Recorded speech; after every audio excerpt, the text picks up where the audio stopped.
memanas ekstrim, sebagian orang terpaksa mendekam di ruangan ber-AC dengan handuk basah menyikat wajah. Di luar tembok rumah kita, peningkatan suhu menyebabkan kekeringan parah di banyak belahan dunia. Peningkatan suhu yang memanas ekstrim menyebabkan hutan-hutan terbakar. 2 miliar orang berhadapan langsung dengan suhu yang bisa meningkat sampai 60 derajat Celcius. Dengan permukaan laut naik drastis menyebabkan badai ekstrim, kota-kota pesisir tersapu pasang dan banjir menewaskan ribuan dan menggusur jutaan orang. Belum lagi di tahun ini, pandemi bukan hanya varian COVID, tapi perubahan suhu, banjir, urbanisasi, dan pergerakan populasi manusia yang menyebabkan penyebaran penyakit. Dengan setengah dari populasi dunia beresiko tertular malaria dan ancaman demam berdarah yang berpengaruh pada krisis perawatan kesehatan. Dengan proyeksi populasi dunia yang meningkat dari tahun ke tahun sampai 9 miliar juta jiwa, sementara dunia kekurangan air dan lahan yang bisa digarap, yang berdampak pada bahan makanan akan semakin mahal dan jumlah orang kurang gizi di dunia terus meningkat. Teman-teman, meski terdengar seperti naskah disaster movie, itu tadi tidak mengada-ngada, menghayal, atau menakut-nakuti. Semua gambaran tadi berbasis penelitian dan data-data saintifik.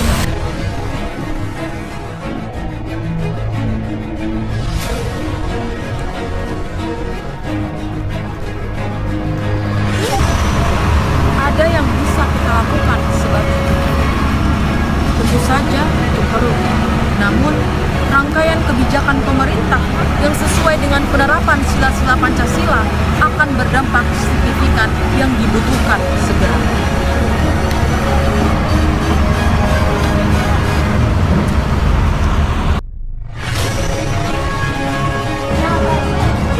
Kita tak bisa memilih planet, tapi masa depan bisa.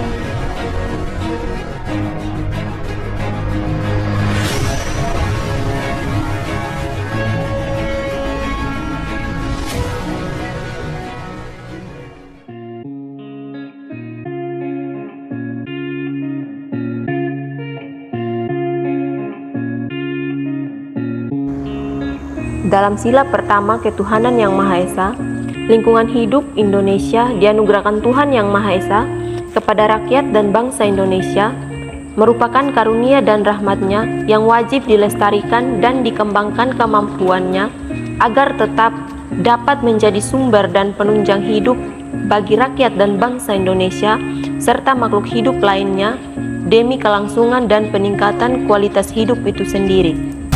Sila kemanusiaan yang adil dan beradab terkandung nilai-nilai perikemanusiaan yang harus diperhatikan dalam kehidupan sehari-hari. Pelakuan terhadap sesama manusia, terhadap diri sendiri, alam, dan terhadap Tuhan.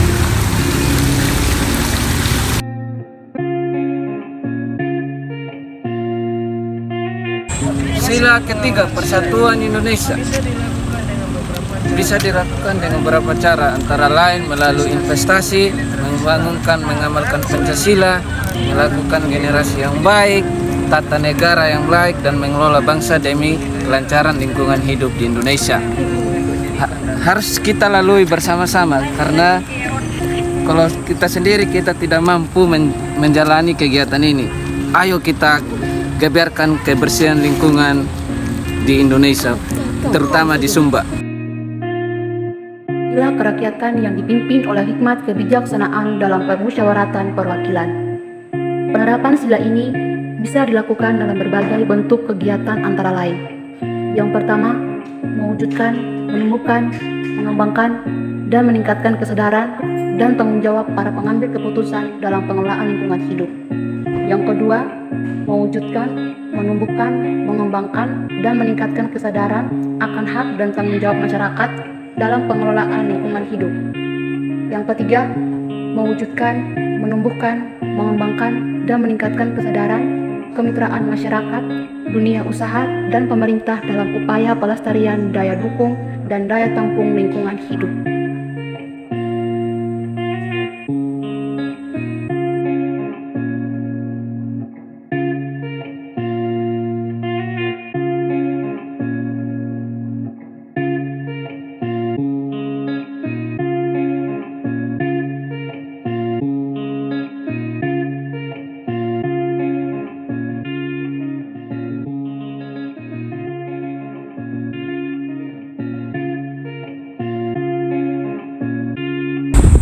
Sila kelima. Dalam sila ini melarang adanya berbagai kegiatan yang mengarah pada keseluruhan lingkungan hidup akan merugikan masyarakat luas sehingga menimbulkan ketidakkeserahan dan muncul berbagai konflik yang dapat memicu ketidakkesenangan masyarakat.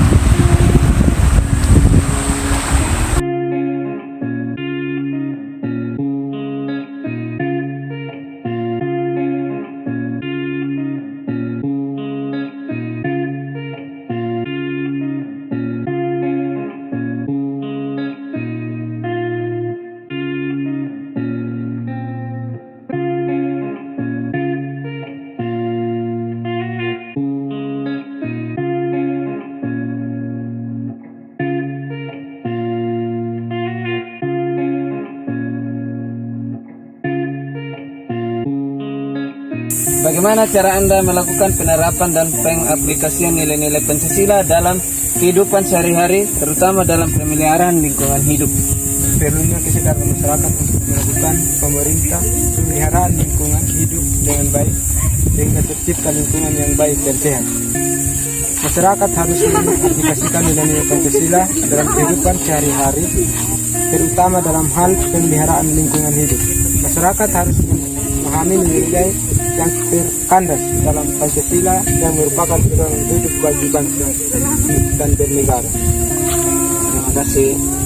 Bagaimana cara penerapan dan pengaplikasian nilai-nilai Pancasila dalam kehidupan sehari-hari, terutama dalam pemeliharaan lingkungan hidup? Perlunya memperhatikan masalah pengelolaan lingkungan hidup supaya masyarakat dapat memperoleh lingkungan hidup yang baik dan sehat. Setiap orang wajib memelihara pelestarian lingkungan hidup serta mencegah dan mengelola pelemaran pengertian lingkungan hidup. Dalam aspek pengelolaan lingkungan hidup tersebut perlu diperhatikan dan dijiwai dengan pengamalan atau aplikasi nilai-nilai Pancasila. Sebab Pancasila adalah norma-norma yaitu bisa dipisahkan dalam berbagai kegiatan pengelolaan lingkungan hidup melalui dari sila pertama sampai sila kelima. Bagaimana cara pengaplikasian dan penerapan nilai-nilai Pancasila dalam kehidupan sehari-hari, terutama dalam pemeliharaan lingkungan hidup? Pancasila bukan hanya ideologi bagi rakyat Indonesia, tetapi juga budaya falsafah hidup sebagai citra hukum atau dasar negara yang tertanam dalam jiwa masyarakat Indonesia. Budaya Pancasila yang digali dari bumi kita harus sosialisasikan untuk dibumikan kembali ke bumi Nusantara. Untuk menjaga kelestarian lingkungan hidup di masyarakat, solusi kami melakukan penghijauan, melakukan kegiatan bersih-bersih di lingkungan atau di masyarakat. Harapan saya, semoga kegiatan ini berdampak dan bermanfaat bagi pemeliharaan di lingkungan hidup baik di Indonesia, di Sumba, dan di seluruh dunia.